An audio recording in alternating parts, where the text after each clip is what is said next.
вечер. За окном льет дождь, а мы с вами продолжим изучать историю удмуртов по этой замечательной книжке. Если вы зашли на канал впервые, то можете пройти по ссылке и посмотреть начало этой истории в другом видеоролике. А мы начинаем.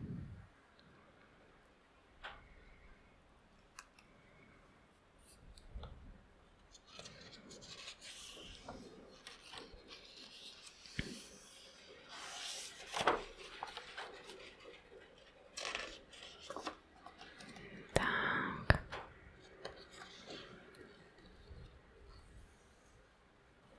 В прошлый раз мы остановились на двух гипотезах.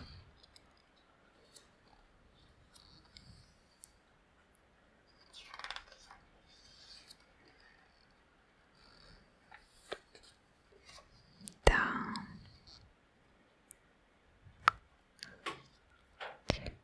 Арские владыки появляются на Вятской земле, причем тоже в качестве князей. Только теперь они владеют уже северными удмуртами, жившими на Вятке и Чепце. Как это произошло? Существуют две гипотезы. Арские князья принимали участие в походе татарского царевича Бекбука на Вятскую землю в 1391 году и остались там на правах победителей. Суздальские князья Василий и Семен Дмитриевич, которые владели Вяткой как своей вотчиной, в сепаратистской борьбе с Москвой искали поддержку у татар и в 1399 году совместно с царевичем Синдиком взяли штурмом и ограбили Нижний Новгород. А в оплату за этот поход или в целях собственной безопасности поселили татары в селе Карино. Поэтому их называют каринскими, неподалеку от устья реки Чепцы, и передали им во владение удмуртов. Как бы то ни было, арские князья — это особая страница в удмуртской истории, которую еще предстоит прочитать. Много неясного остается в сведениях о первой половине XV века, периода трудного и сложного, когда Вятка вступила на долгий путь сепаратизма с Москвой и интриг с Казанью. Неизмеримо более важные исторические события произошли в судьбе Вятки в конце XV века. Это было начало вхождения края со всеми его жителями, в том числе и удмуртами, в состав русского государства.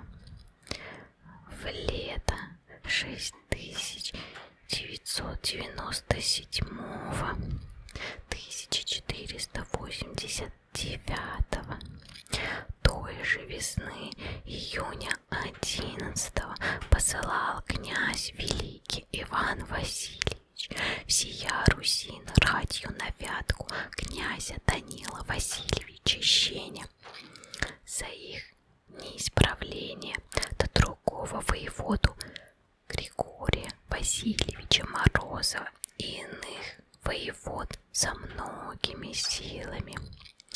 они же, шедши городы, их поймаша, а самих вятчин к целованию приведоша, а арян к роте приведоша, а ветчан больших людей всех и с женами, и детьми, и с ведошем, да и арийских князей, и такого возвратившийся, и князь великий ветчан, земских людей, в Боровце, да в Кременнице позади, да и земли им подавал, а торговых людей ветчан в Дмитрове позади, а арийских князей князь великий пожаловал, отпустил их в свою землю, а Карамольников князь великий смертью казнил. Рассказывает Софийская вторая летопись о присоединении Вятской земли к великому княжеству московскому вместе с ветчанами, русскими людьми. В состав московского государства вошли и северные удмурты, которых под именем арян как раз и упоминает летопись с 1552 года. Обе группы удмуртов оказались в едином государственном объединении, и жизнь стала неразрывно связанной с судьбой России. После присоединения Вятки там было установлено обычное для московского княжества административное устройство. Она управлялась присылаемыми из Москвы наместниками, воеводами. Местная феодальная торговая знать, ветчане большие, земские и торговые люди. Частью была из Видожа, а частью в целях предотвращения антимосковских выступлений разведена по московским городам.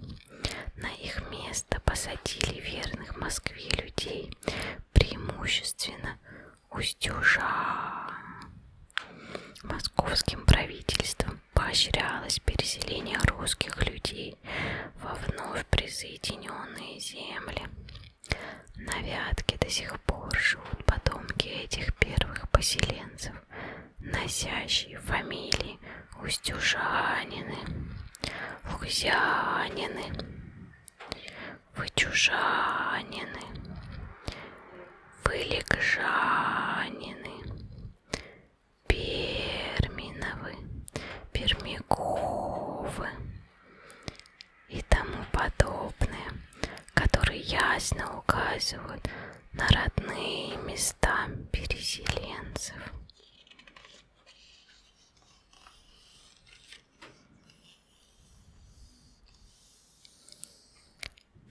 Белые грибочки, грибочки, грибочки, грибочки. Русские люди селились в основном в городках по рекам, не проникая вглубь территории Вятского края.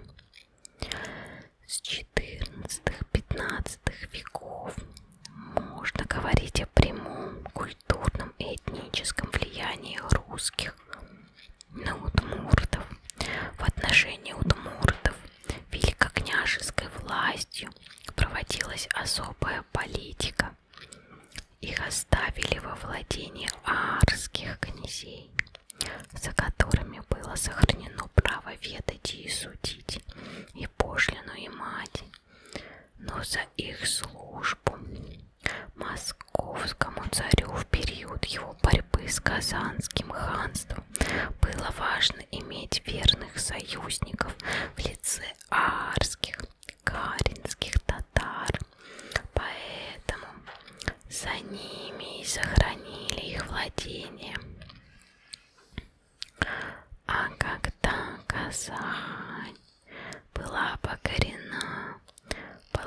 положение арских князей изменилось. В 1558 году удмуртов вывели из-под их власти. Теперь те должны были платить оброк за все про все в 500 рублей прямо в царскую казну.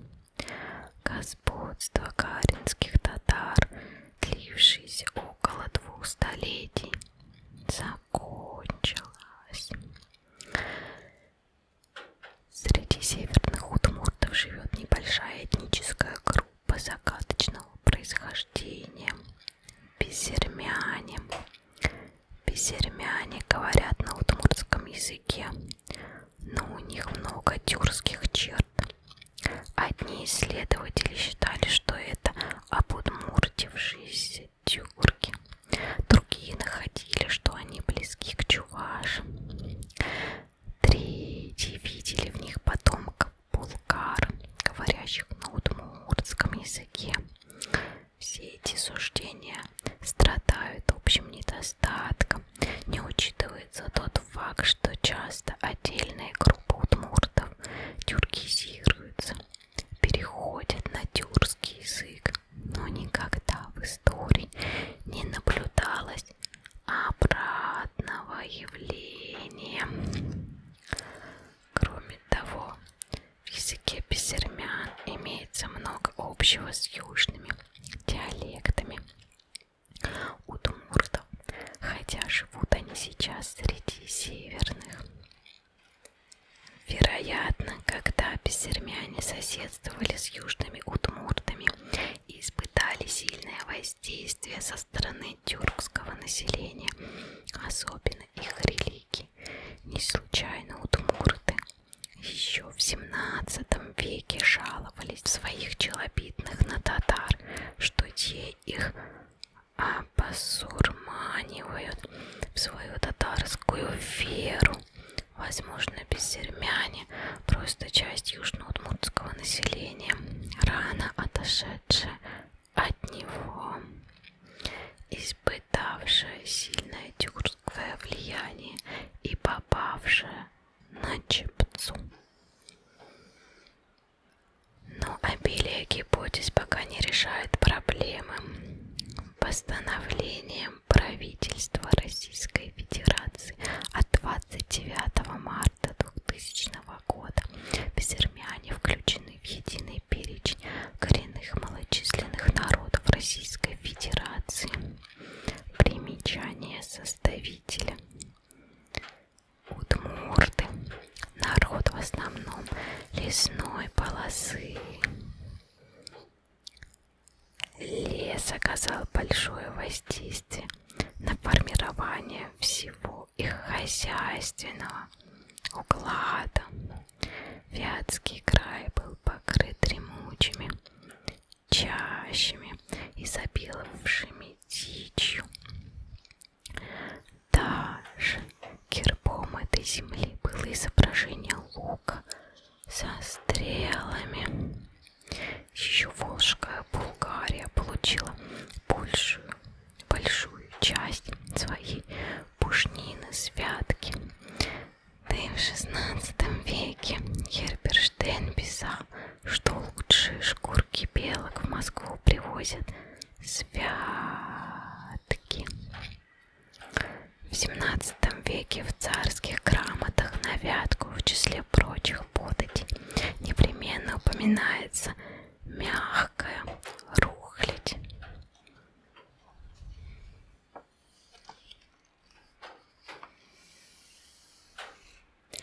О значении, которое имела охота для удмуртов, говорит хотя бы тот факт, что у них в качестве всеобщего торгового эквивалента своеобразной денежной единицы, как в Древней Руси, долго служила беличья шкурка, кони. Сейчас этим словом выражается понятие копейка. Излюбленным занятием удмуртов являлось бортничество.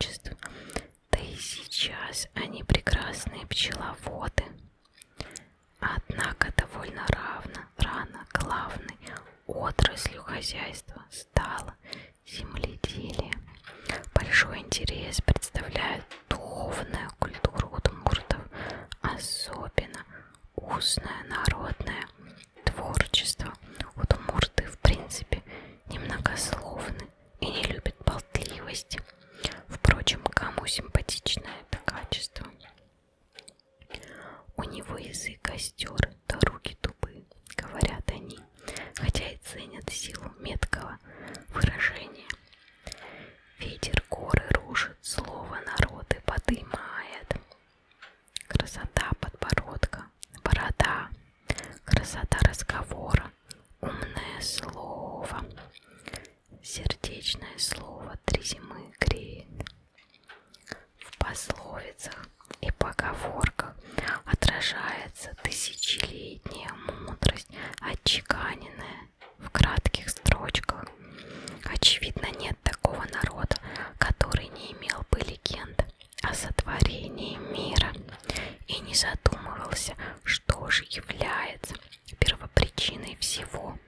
Удмуртские космогонические представления поражают материалистичностью. Раньше всего в этом свете кругом была вода. Повествует одна из местных легенд. Дул ветер, собирая землю в одну груду, лил дождь, изрывая водой собранную ветром землю. Так вот и произошли горы и долы, говорится в другой легенде.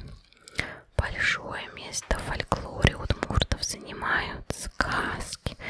Сюжеты некоторых из них перекликаются с сюжетами русских народных сказок, что вполне понятно. Ведь удмурты давно живут в тесном содружестве с русским народом. Многие удмуртские сказки оригинальны и самобытны. Вот начало одной из них. В некотором царстве, в некотором государстве не взошел овес. Оказывается, по утверждению папа, который был членом комиссии Кунтыр-Инмара, то есть Бога, крестьяне не заплатили налога Илье Антоновичу, то есть Илье Пророку. К тому же выясняется, что в небесной канцелярии царит беспорядок. Никто не знает, кто за что отвечает, поэтому не было долго дождей и не взошел овес. Еще одна сказка повествует, как некий бесстрашный дворянин все предвидел и испытал, и разбойников раскидал, и чертей из дворца выгнал, а вот обыкновенного ерша чуть до смерти не испугался. Третье в весьма любопытной форме сообщает о том, как Петр I стал кумом мужика. Народное творчество удмуртов невозможно представить без песен, мелодично напевных, хороводных, игровых, эпических. Однако больше среди старых удмуртских песен было грустных, от которых щемит сердце. В них слышится боль души, страдания народа. Удмурты, обреченные на скудное существование, жаловались в песнях на тяжелую долю, безысходную нужду и лишение. Песни занимали исключительное место в фольклоре удмуртов. И по удельному весу, и по значению это один из самых поющих народов. В руках гусли, а в сердце песня, гласит местная поговорка. Удмурт из мельницы едет с песней. Песенное творчество удмуртов очень развито. Людей, которые не умеют петь, насмешливо называют поющий влево. никудышный человек. Мол, что с него возьмешь, если он и петь-то не умеет? А петь по представлениям удмуртов должны уметь все, кто научился говорить. К песне у удмуртов отношение особое, серьезное. Песня — это подлинная энциклопедия удмуртской жизни. Практически нет ни одного, пусть даже маломальски значительного события в жизни удмуртов, которое бы не отражалось в его песнях. Можно без преувеличения сказать, что песня сопровождала удмурта всю жизнь от рождения до самой смерти. Песнями обменивались, как дорогими подарками, песнями угощали, как вкусными гостинцами. На свадьбах устраивались песенные турниры. К приезду гостей хозяева сочиняли особую песню. Да и гости приезжали не с пустыми руками. Они тоже привозили песню. К примеру, такую. Садись перед моими глазами, сват мой. Будем глядеть друг другу в глаза и петь. Нет, не будем глядеть в глаза и петь. Взявшись за руки, будем петь. Песен у тебя 70 напевов, у меня же песен 700 напевов. Перевод Кузибая Герда. Или такую. Мы не говорим, язык говорит, а на гуслях струна говорит, а на гуслях струна говорит, в глубине сердца огонь горит. Через луга, поля мы проехали, как гром небесный мы приехали. У вас на лугу мы опустились, как стая диких гусей. К вам во двор мы зашли, как целый полк солдат. К вам в дом мы вошли, и нас стало много, как зерен. А когда вы нас попросили встать, спеть, мы все стали, как ожерелье из жемчуга. Перевод автора статьи.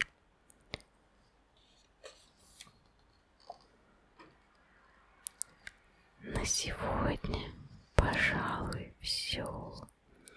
Сказку «Кокорекок» я читала в прошлом выпуске. Поэтому смотрите. Сейчас закрывайте глазки и крепко-крепко засыпайте. Засыпайте. Засыпайте.